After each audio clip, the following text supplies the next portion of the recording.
In 1946, at Trinity, Mexico, Albert Einstein used a newly created device called a chronosphere to travel back in time and forever alter history. Though he had good intentions in mind, Einstein's interference in the space-time continuum upset the balance of world powers, allowing Joseph Stalin to lead Communist Russia in a major invasion of Europe. In this alternative version of the Second World War, the Soviet Union almost succeeded in its goal. But the European allies rallied their forces, and backed by the latest technological advancements of the time, were able to achieve victory over the communist war machine. In the wake of their victory, the Allies chose not to dissolve the Soviet Union, but instead allowed a new premier to take over. Replacing the now deceased Stalin would be a man named Alexander Romanov. Though he was an aristocrat and member of the Communist Party, Romanov was an advocate of peace. Unbeknownst to the Allies, Romanov secretly resented them for the destruction they wrought against the Russian motherland, and not only sought to rebuild the Soviet Union, but also its military. Because the Allies had won with superior technology, Romanov vowed that the Soviets would create their own superior weapons. The armies of the old Soviet Union would march once again, and this time they would conquer the United States. Invading the US mainland would be challenging, and the Soviet Union would need a strong navy and air force to transport man and material across the Atlantic and Pacific Oceans. Romanov had successfully rebuilt the Soviet Navy, whose amphibious transports would deposit ground forces upon American shores. These forces could rely on offshore support vessels, including anti-air Sea Scorpions and dreadnoughts armed with long-range missiles. While the Soviets had a formidable navy, their air force left much to be desired. The Soviets managed to acquire blueprints from the Allies, which enabled them to construct their own version of the C-130 transport plane. As for heavy bombers, the Union took direct inspiration from Imperial Germany, whose Zeppelin airships conducted raids against British towns in World War I. Named after the Bolshevik revolutionary and politician, the Kirov would become one of, if not the most feared weapon in the Soviet arsenal. Kirov reporting. The Kirov was the largest aircraft at the time of the Third World War. The primary features of the airship included a self-sealing flame-resistant envelope, which covered the rigid metal framework of rings and longitudinal girders. Enclosed within this metal framework were gas bags that provided lift for the airship. The primary element in these gas bags was helium, which, while slightly heavier than hydrogen, is non-flammable. In addition, Russia contains reserves of helium that the Union could rely on to supply its armada of Kirovs. Helium mix optimal. Kirov crews would often paint eyes and teeth resembling a shark at the nose of the airship, striking fear in the hearts of enemy ground forces who witnessed this flying behemoth approaching them. Once in flight, the Kirov was driven forward by 5 maneuverable propellers. 2 each were located on the port and starboard sides of the airship, and 1 was located at the top. Maneuver props engaged. At the stern of the Kirov were 4 fins which made up the tail. Attached to the fins were elevators and rudders. Elevators controlled the pitch of the airship, whilst the rudders controlled its yaw. The crew of the Kirov were housed in a gondola, which was located under the belly of the airship, just a few meters away from the nose.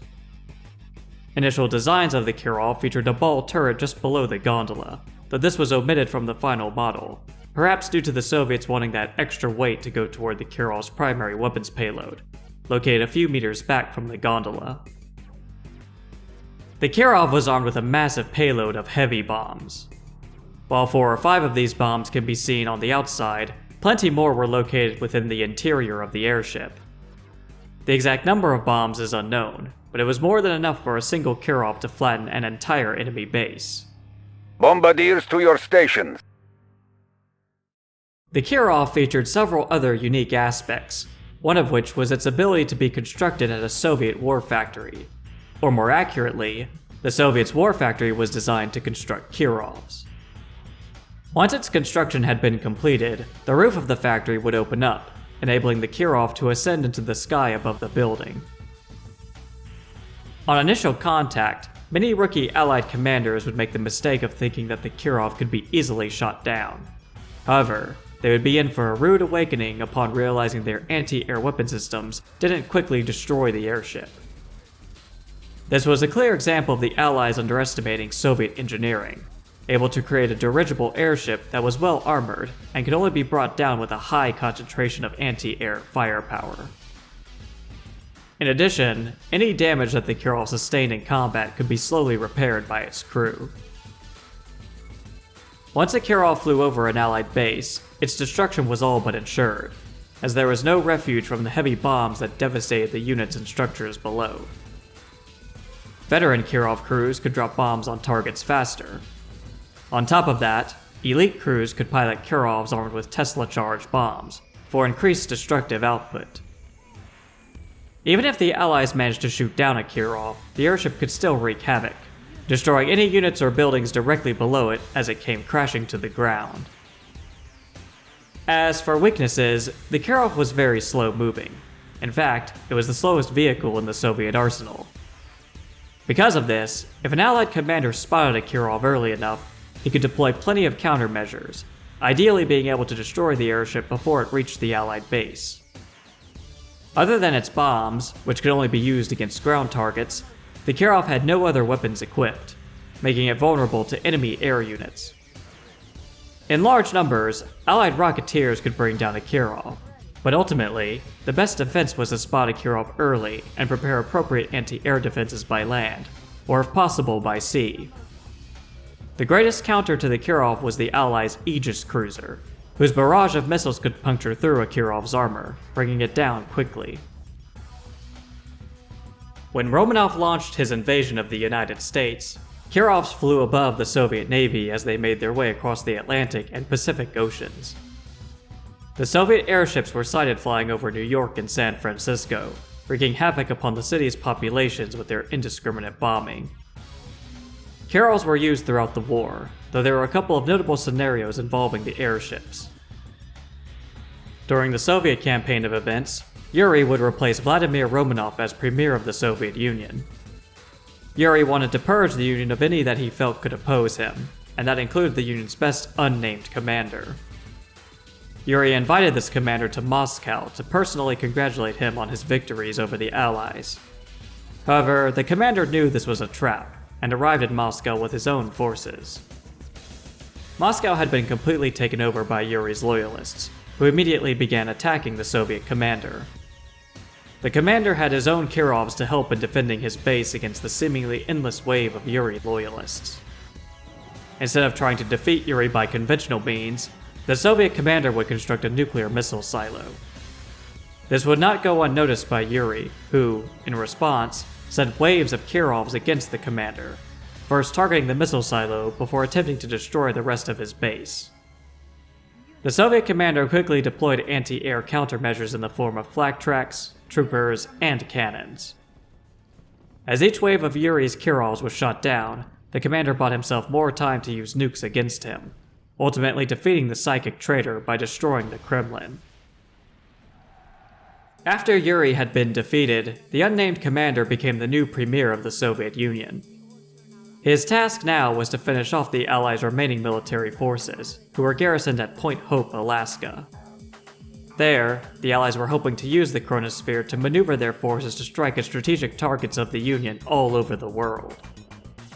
As the Soviet commander was in the process of assaulting the Allied stronghold, he received word of a nearby airport that could be used to support his forces. Upon finding the airport, the commander discovered 3 grounded Kirovs, which were immediately crewed and ordered to take to the skies to commence bombing runs against the Allies. The final outcome of the battle would see the chronosphere destroyed and the Allies defeated, with the unnamed commander becoming not just premier of the Soviet Union, but of the entire world. Unfortunately for the Soviet Union, the events of the Third World War wouldn't play out in their favor, as the United States and the rest of the Allied nations would recover from the Soviets' initial assaults, and using their chronosphere technology, would capture Premier Romanov, bringing the war to an end. The Allies failed to capture Romanov's advisor Yuri, who sought to mind control the world using his psychic dominators. Using a time machine created by Albert Einstein, the Allied forces traveled back in time to the middle of the war. This force was able to destroy the psychic Dominators before they could be activated, and even capture Yuri himself, making sure he was locked up in a special psychic prison. The two timelines would then merge, creating a single timeline that saw the Allies and Soviet Union again in conflict with each other. The Allies were set to win this new conflict, but the Soviets had managed to create their own time machine, hidden beneath the Kremlin. Colonel Anatoly Cherdenko, along with General Krukov and scientist Grigor Zelensky, traveled back to 1927 to eliminate Einstein, hoping to deprive the Allies of their advanced technology. The result of this action created a new timeline, one where the Soviets were winning the Third World War against the Allies, whilst also having to compete with the new Empire of the Rising Sun. In spite of all these interferences in the space-time continuum, the Kirov maintained its presence as the most formidable heavy bomber in the Soviet Union's Air Force. Kirov reporting! In this new timeline, the Kirov was developed by Krasna Aerospace, who added their own brand of features to the airship not seen on the original. The unprecedented new Kirov airship symbolizes the Soviet military's sheer size, strength, steadfastness, and, some might say, its propensity for excess. Named for its maiden launch over Kirov Oblast, this dirigible is specially built for war. A rigid, unbreakable frame and heavy-duty envelope make the massive vessel virtually indestructible, and its oversized cargo hold packs thousands of armor-piercing bombs, while an industrial-strength engine block and maneuver props somehow keep the thing aloft. By contrast with some other more conventional Soviet forces, no expense was spared in either the design or the manufacture of these flying behemoths. Krasna Aerospace introduced the Kirov into the Union's arsenal only 2 years ago, and already it has changed the way modern air combat is waged, while silencing its critics who once accused Krasna's past success with its twin-blade gunship to be a one-time fluke. Given its pure role as a heavy bomber, the Kirov's only real shortcoming is its inarguable lack of speed, a problem that is partly resolved by the Kirov's posh living quarters and spectacular panoramic viewports, which let their prestigious pilot bombardiers blissfully pass the time while their aircraft steadily trudge along toward their unfortunate targets. Along the way, Kirovs are able to simply shrug off most anti-aircraft fire, including attacks from enemy fighters. It is true, though, that Kirovs have no means of retaliating against enemy aircraft, so the Union does tend to send escort fighters of her own to watch over each mighty vessel, just in case. Further, Krasna Aerospace has equipped this year's Kirov models with special fuel injectors that provide the airship with significant bursts of speed, though this is used sparingly for safety reasons. The safety reasons being referred to here are part of the major drawback of the gastro burners. While the Kirov does gain increased movement speed, the chemical compound is highly toxic, and slowly corrodes the airship from the inside. If left unchecked, these gastro burners could cause the Kirov to explode.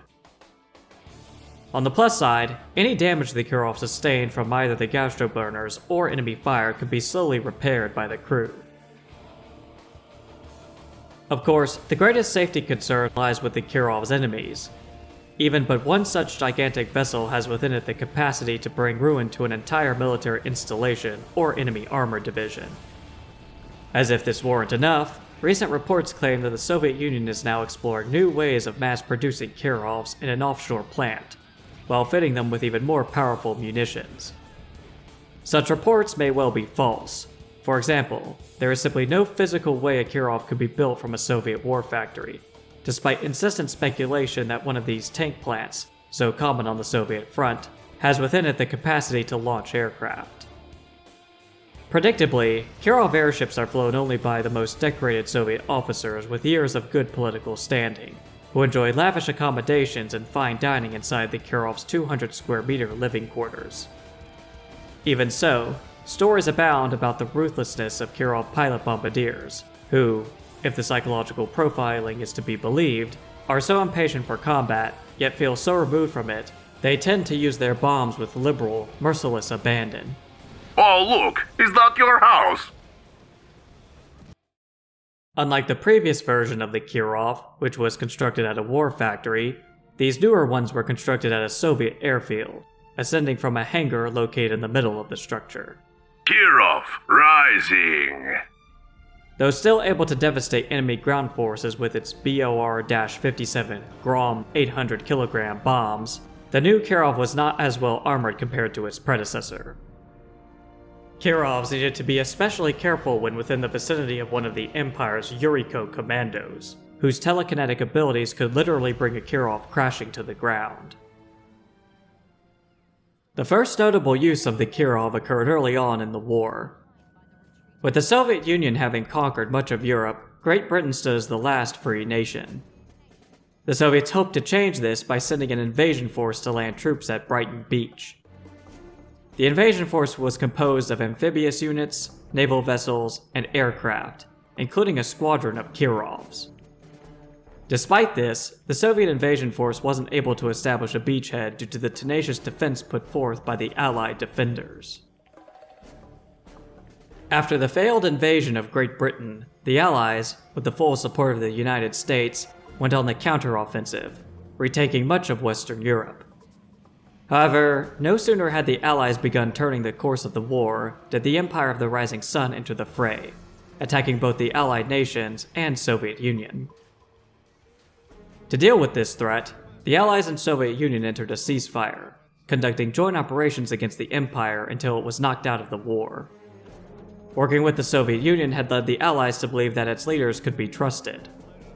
Thanks to the defection of Gregor Zelensky, however, the Allies learned Premier Cherdenko was planning to launch an attack against them from a secret base in Cuba. An unnamed Allied commander, along with his co-commander Giles Price, led an infiltration team into the city of Havana to discover exactly what the Soviets were up to.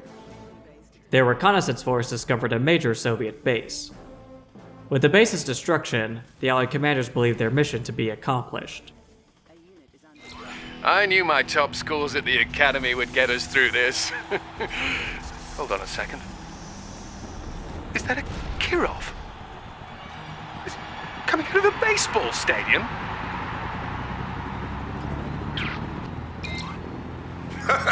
That's right, a baseball stadium. Each Kirov is equipped with a 50 megaton bomb and is heading towards an allied city of our choosing. До свидания. Due to the payload these modified Kirovs were carrying, the Allied commanders couldn't afford to let a single one of them escape the Havana airspace. Reinforcements arrived which enabled the commanders to establish bases and build up forces to destroy those stadiums deploying the Kirovs. These included the initial baseball stadium the first Kirov rose from, a soccer stadium, a swimming pool, a boxing gym, and another baseball stadium. Giles focused on shooting down the Kirovs, while the unnamed commander focused on destroying the stadiums. One by one the stadiums were destroyed until only the second baseball stadium remained, which was the most heavily defended. Despite that, the unnamed Allied commander was able to break through the defenses and bring the stadium crumbling down, ending the threat of the Kirovs. Though the Allies had achieved victory over the Empire and Soviet Union, they had a difficult time maintaining their presence in these hostile territories. Uprisings from the local populace, led by experienced rogue commanders, constantly fought to expel the Allied occupation forces. While the Allies had their hands full, the corporation known as FutureTech hired a commander to go all over the world and collect technology from the three major powers. This commander had individual run-ins with three of the Soviet Union's top generals, those being Oleg Vodnik, Nikolai Moskvin, and Vera Belova. In all these encounters, the FutureTech commander emerged victorious.